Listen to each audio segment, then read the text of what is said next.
नमस्कार दोस्तों, and I welcome you to deep concept. मेरा नाम है डीएस चौहान। तो आज के लेक्चर में हम चर्चा करेंगे लैंड स्लाइडिंग एटलस या फिर इंडेक्स के बारे में, जो कि इसरो के द्वारा जारी किया गया है हाल ही में। और इसमें बताया गया है रुद्रप्रयाग और जो टिहरी गढ़वाल डिस्ट्रिक्ट है वो सबसे ज्यादा हाई रिस्क के ऊपर हैं। ये तो डिस्ट्रिक्ट की बात होगी, लेकिन अगर आप स्टेट की बात करोगे तो राज्य की श्रेणी में मिजोरम को सबसे ज्यादा हाई रिस्क पे रखा गया है। पूरा मिजोरम जो डिस्ट्रिक्ट है वो सबसे ज्यादा हाई रिस्क पे है। लेकिन डिस्ट्रिक्ट के मामले में दो वाले डिस्ट्रिक्ट ये रुद्रप्रयाग और टिहरी गढ़वाल सबसे ज्यादा हाई रिस्क पे है। अगर हम लैंड स्लाइडिंग की बात करते हैं तो अर्थक्वेक और फ्लड्स के बाद ये तीसरा सबसे बड़ा खतरा है, जिसमें डेथ केस सबसे ज्यादा होती हैं। तो ये वास्तव में अपने आप में एक बहुत बड़ा खतरा है, क्योंकि आपने पीछे देखा होगा जो जोशीमठ वाला केस हुआ था। जोशीमठ भी जोशीमठ श्रिंकिंग करके एक न्यूज आई थी। उसमें सड़कों के ऊपर दरारें आ गई थी, घरों के अंदर भी दरारें आ गई थी। तो वो भी एक बहुत बड़ा खतरा मतलब हमारे देश के अंदर है। उसी को ध्यान में रखते हुए और भी बहुत सारे पीछे जो भी केस हुए हैं उनको ध्यान में रखते हुए इसरो के द्वारा ये वाला एटलस जारी किया गया है। बात करेंगे हम इस वीडियो के अंदर कि हमारे पूरे देश के अंदर कितना परसेंटेज हिस्सा जो कि लैंडस्लाइडिंग से घिरा हुआ है और कहाँ कहाँ पर ज्यादा हाई रिस्क है और कौन कौन से प्रिवेंटिव मेजर्स हमको अपनाने चाहिए। यहाँ पे आप न्यूज देख सकते हो, उत्तराखंड से Rudraprayag and Tehri Garhwal top landsliding index ISRO report. ISRO की रिपोर्ट के अनुसार आगे बढ़ने से पहले आप सभी से रिक्वेस्ट है, प्लीज यार चैनल पे नए आए हो तो चैनल को सब्सक्राइब कर लेना। It is humble request to you, ठीक है। बेल आइकन को भी प्रेस कर लेना। अब न्यूज ये है, जैसे कि 2022 की हम बात करते हैं तो heavy rainfall and floods and landsliding के कारण 835 जानें यहाँ पे चली गई थी, according to the statement of climate of India 2020।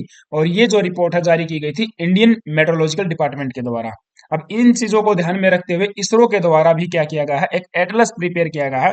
ISRO का डाटा जो भी सैटेलाइट डाटा है, सैटेलाइट डाटा के अकॉर्डिंग यहाँ पे इन्होंने 80,000 के तकरीबन 80,000 के तकरीबन लैंड स्लाइडिंग के जो केस थे उनको ऑब्जर्व किया और उनको मतलब स्टडी किया। स्टडी करने के बाद एक रिपोर्ट पेश की गई और इसमें आइडेंटिफाई किया लैंड स्लाइडिंग हॉटस्पॉट्स को।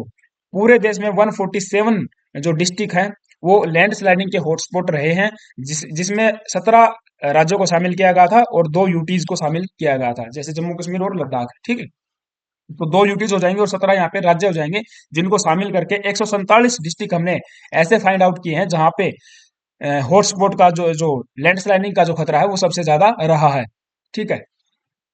अब ये लैंडस्लाइडिंग होती क्यों है ये तो आपको मालूम होना चाहिए, क्योंकि जो extreme weather conditions, extreme weather events होते हैं उनके कारण लैंडस्लाइडिंग सबसे ज्यादा होती है। जैसा कि हैवी रेनफॉल हो गया, it is capable of triggering landslides and floods. और फ्लड्स का भी खतरा मतलब बहुत ज्यादा है, क्योंकि जितनी ज्यादा फ्लड आएगी उतना ही ज्यादा लैंडस्लाइडिंग का खतरा बना रहेगा। दूसरा, अगर हम बात करते हैं डिफोरेस्टेशन की, अगर जंगलों की जितनी ज्यादा कटाई होगी ना उतना भी ये भी मतलब एक प्रकार से ट्रिगर करता है लैंडस्लाइडिंग को। क्योंकि जो जंगल होते हैं ना, इनकी जड़ें होती हैं, पेड़ों की जड़ें होती हैं, ये बांध के रखती हैं मिट्टी को, और इससे सोइल डिग्रेडेशन नहीं होता है।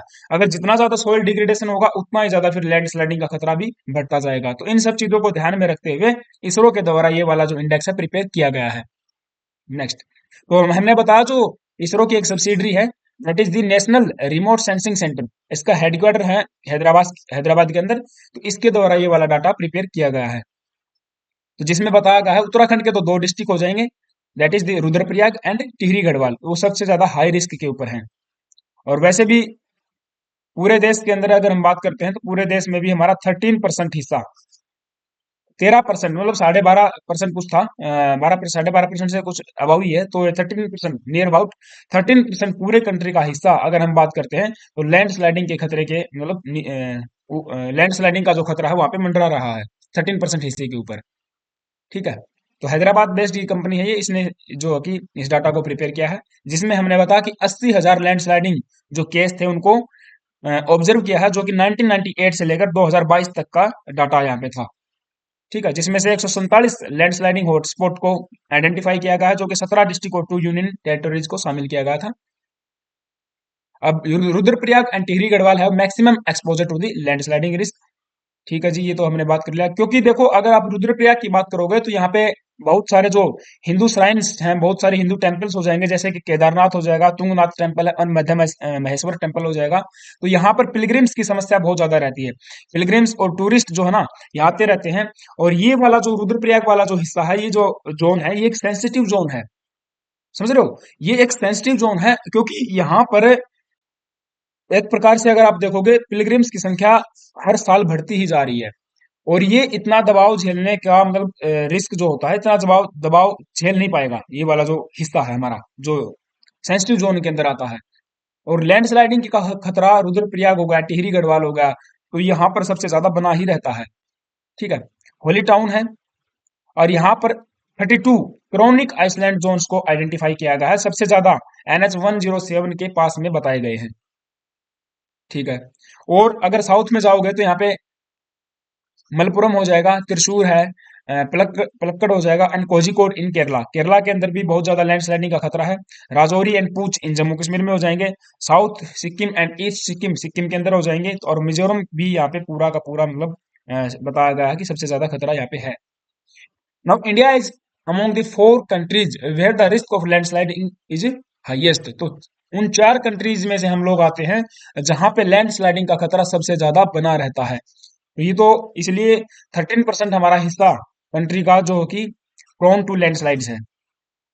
इसीलिए जो कुछ प्रिवेंटिव मेजर्स यहाँ पे हमको उठाने पड़ेंगे, जैसे कि जो भी सेंसिटिव जोन है वहां पर डेवलपमेंट के कार्य सस्टेनेबल डेवलपमेंट को ध्यान में रखते हुए किए जाने चाहिए। क्योंकि अगर आप अंधाधुंध होकर अगर डेवलपमेंट का कार्य करोगे, इंफ्रास्ट्रक्चर को अगर वहां पे डेवलप करोगे, तो वो एक प्रकार से ह्यूमैनिटी के लिए खतरा ही बनेगा। ठीक है। डिफोरेस्टेशन को भी रोकना पड़ेगा, ज्यादा से ज्यादा हमको पेड़ लगाने पड़ेंगे, जितना ज्यादा हो सके उतने जंगल जो है हमारे उनको बढ़ाना पड़ेगा, यानी कि वन आच्छादित क्षेत्र को बढ़ाना पड़ेगा। अब अगर आप देखोगे जितना ज्यादा वन आच्छादित क्षेत्र कम होता है, उतना ही ज्यादा फिर ये जो सोइल डिग्रेडेशन है इसका खतरा बना रहता है। अगर जितना ज्यादा सोइल डिग्रेडेशन होगा उतना ही ज्यादा फिर लैंडस्लाइडिंग का खतरा भी बढ़ेगा। तो कुछ प्रिवेंटिव मेजर्स अपनाने पड़ेंगे सरकार को भी, और इट इज रिस्पॉन्सिबिलिटी है हमारे लोगों की भी, हमारी भी रिस्पॉन्सिबिलिटी है कि हम लोग जंगलों की कटाई कम करें और जितना ज्यादा हो सके उतना पेड़ लगाएं। और जो सेंसिटिव एरिया है वहां पर डेवलपमेंट के जो भी कार्य है उनको कम किया जाए। तो ये कुछ प्रिवेंटिव मेजर्स भी अपनाए जा सकते हैं। ठीक है। तो ये लेक्चर था, आई होप कि आपको चीजें समझ में आई होंगी कि किस प्रकार से एक नया खतरा हमारे सामने मतलब उभर के आया है। अब नया तो नहीं है, बहुत पुराना खतरा है, क्योंकि लैंडस्लाइडिंग के केस हमारे इंडिया के अंदर बहुत सारे होते रहते हैं, जिसमें बहुत सारी डेथ्स भी होती रहती है ना। हमारे इंफ्रास्ट्रक्चर को भी यहाँ पे नुकसान होता है, लाइव्स को भी नुकसान होता है, पैसे को भी नुकसान होता है, तो बहुत सारी चीजें यहाँ पे इन्वॉल्व होती हैं। तो thank you guys, have a nice day. ये था लेक्चर मेरी तरफ से, आई होप कि आपको चीजें समझ में आई होंगी। देन प्लीज चैनल को सब्सक्राइब कर लेना जाते जाते, एंड लाइक कर देना।